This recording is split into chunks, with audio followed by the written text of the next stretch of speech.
is a Gentile. I know that he's our little brother. The Gentiles are the son of Japheth, and Japheth is the little brother to Shem. That's why Jesus said he's here for the Jew and the Gentile, the black Hebrews and the white European Gentile. That's why Paul said the whole body of Christ is the Jew and the Gentile in 1 Corinthians 12:12-13. That is why the Bible said in Isaiah 61-5 that the Hebrews would be the light to the Gentiles.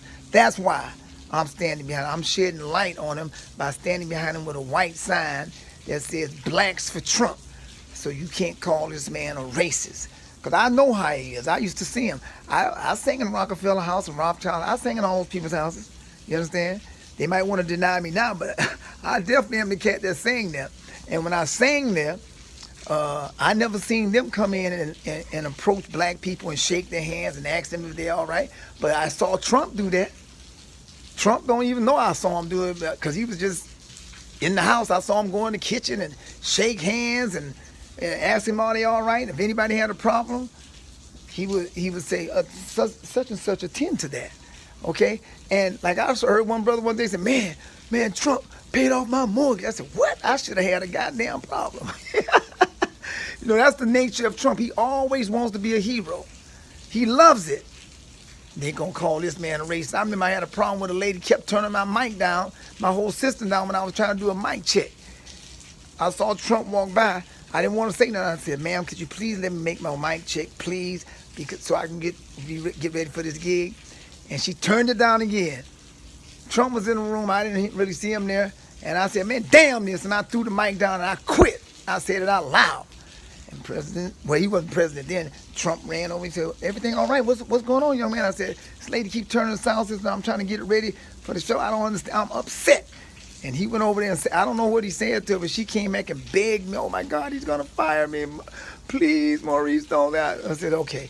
I asked him not to fire her. He didn't fire her. But guess what? He could not wait to be the hero, seeing that this lady was called mean by everybody and she's picking on me, and Trump stopped it right away. That don't sound like a racist to me. A racist would want her to humble me and accept whatever the hell she says, even if she's wrong. That's not how Trump did it. You understand? That's why I've always loved the brother. And then Yahweh already told me it would be one like him.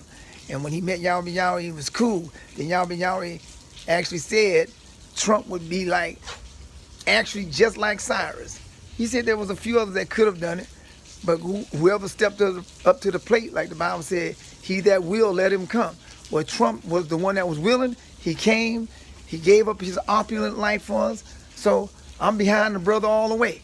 So y'all can call me a coon, or Uncle Tom, but in actuality, the people that are calling me that are mostly East Indians, Arabs, Pakistanis, who are all the sons of Ishmael, the one that hates us with a perpetual hatred in Ezekiel 5:5.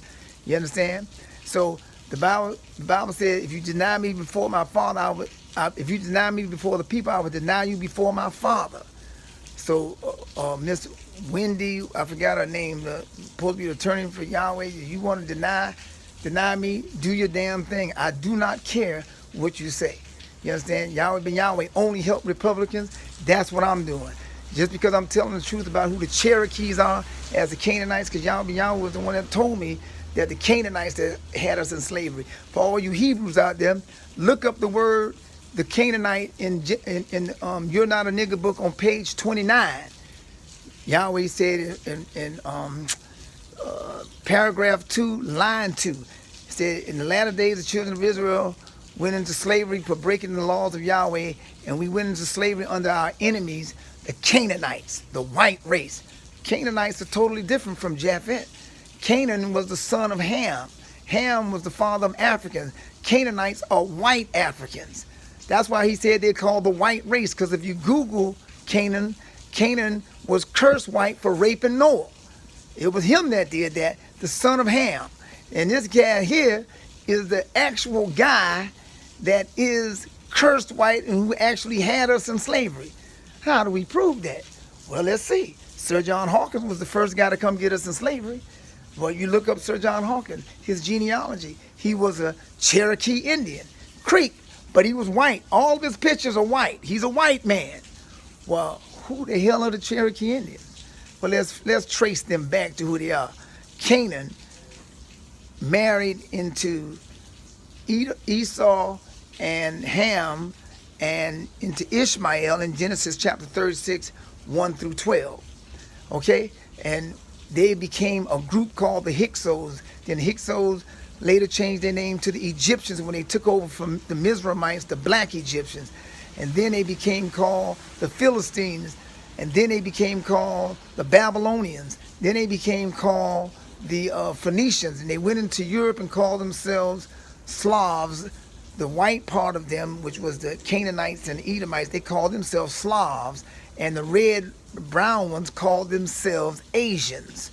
Okay? And then when it got down to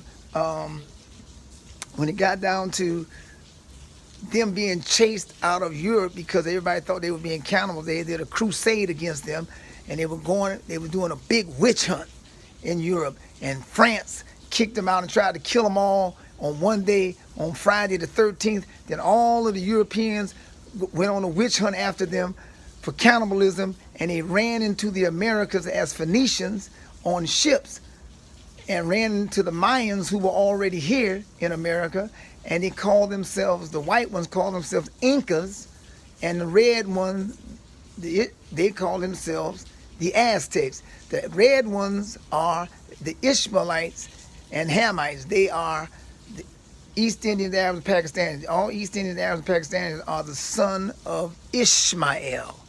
It's just that the Arabs are the ones that's over righteous, all the way to the right.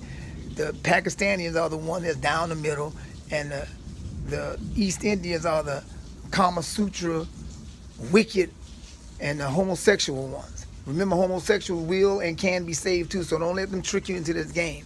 But anyway, that's what they are, okay? And the Canaanites and the Ishmaelites were in here as the Aztecs and the Incas, and they started hunting down the Mayans, and they killed them and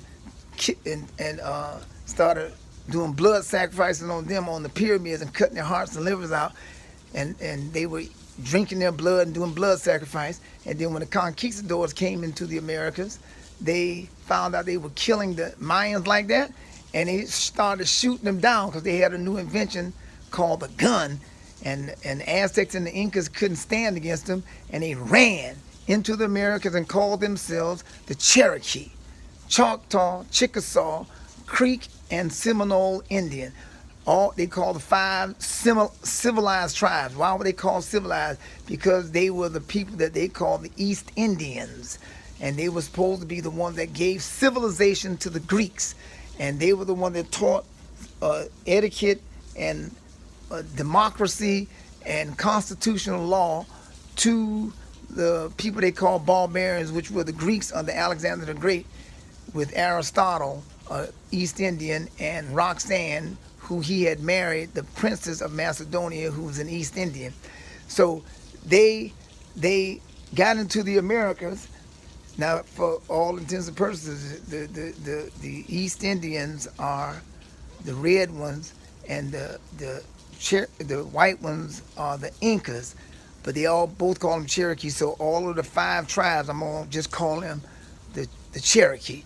Okay, so now the Cherokee, the white and red Indians, now are in America. Then they run into the Olmec and the Paleo Americans, which were black Hebrews that were here already, and they ran into the Blackfoot, and they ran into the Hopi Indians, the Eskimos, and they warred against them and started taking America from those people that were already here. Okay, they were here to repopulate the earth, like God said in Genesis 9:18 through 22, as you can see in my other videos, and they started taking it from them. Okay, then when the white Gentiles came to the Americas, they came to take the land back. And they said it was through providence that they was taking the land back. What does providence mean? By order of God. Why did they say it was order of God? Because Yahweh gave the earth to Shem and Japheth, the black man and the white man, because Ham, the African, was disinherited. The black Hebrews had the land. That's why in Genesis 43, Joseph called the earth the land of the Hebrews, okay? The Canaanites took the earth from us with Nimrod, and took the Middle East and Africa from us. But then when when Joshua and Moses left Egypt, Yahweh told us to go take it back. So that was by order of God. That was providence. Why? Because the black man was given the south side of the earth and the white man was given the north side of the earth. And our base was Jerusalem, which was the center of earth, Ezekiel 5:5. So we went south, the Gentiles went north. Then the Gentiles and the black man walked over to Siberia northeast and walked over into Alaska through a land bridge that was caused by a mini ice age at the time. And we walked into Alaska to repopulate the earth. So we was down here repopulating earth. The white one stayed up in north part of America, though, with the Hopi Indians and the Olmec and the Paleo American and the Blackfoot. We went into south part of the Americas, and then our mixture with the Chinese, which was still Shemites, we went into the islands and became called the Tiano with our mixture, which means Latino. And then we walked into Mexico and South America. And why did we do that? To put the animals back to where they were indigenous to. That we had to put them back to where they came from. We couldn't put the polar bear in South America because he would have died there. So we had to put them back to where we had collected them from in Genesis chapter 6. It took us 120 years to gather all the sperm of all animals so that we could save them after the flood and then go replace them and repopulate the earth with them. And so the Cherokee were not here because Yahweh had flooded the earth and killed everybody. So when we got over here, there was nobody here but us. Just us, okay? So we were here, but Cherokee came in and took it from us after the conquistadors ran them out of South America and Mexico. Now they're up here taking it from the Blackfoot and the Hopi Indians. And then when the Gentiles came, they knew the north side of America was theirs, and they said they were here to take it back through providence. That's why they sang, this land is your land, this land is my land. So they knew it was their land first.